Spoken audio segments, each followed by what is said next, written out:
I learned some electronics in the Navy when I went to sonar school in Key West, Florida. They taught me electronics. They crammed 4 years of college electronics into 1 year. And when I got out of the service, I got a job in a recording studio really to fix gear. But within 2 or 3 weeks, it was like, oh, this is just too cool. What's going on here? The first day I went into a studio, I actually showed up for work, 21 years old, 1 week out of the Navy. And the owner of the studio said, just take today and go in the control room and watch what happens here. Well, what happened there that day was a Carole King demo. She was playing piano, singing, and it was stunning. I mean, it was loud as hell, and it was fantastic. And I enjoyed it very much. And when it came time to go to college that fall, I thought over the weekend and said, no, I don't think I'm going to go to college. I think I'm going to stay here in the studio. And that was the best decision I've ever made. Back in those days, there was no schooling, there were no full sales, there were no college courses to produce, to make, not even to engineer. You had to learn on the job training.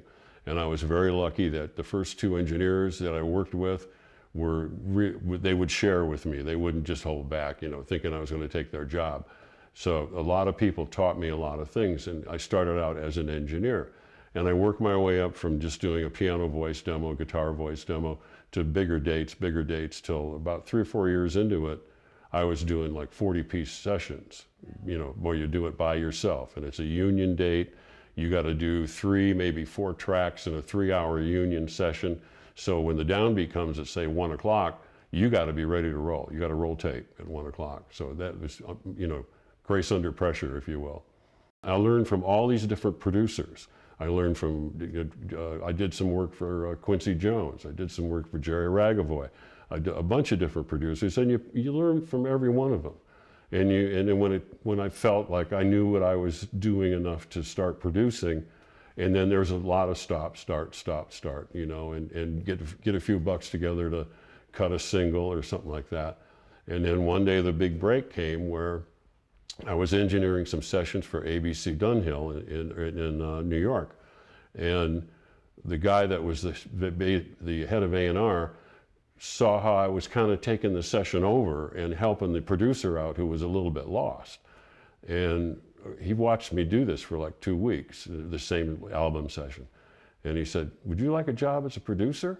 And I went, yeah, yeah. But at the time, I was a freelance engineer, and I was making like $1,000 a week in New York in 1968.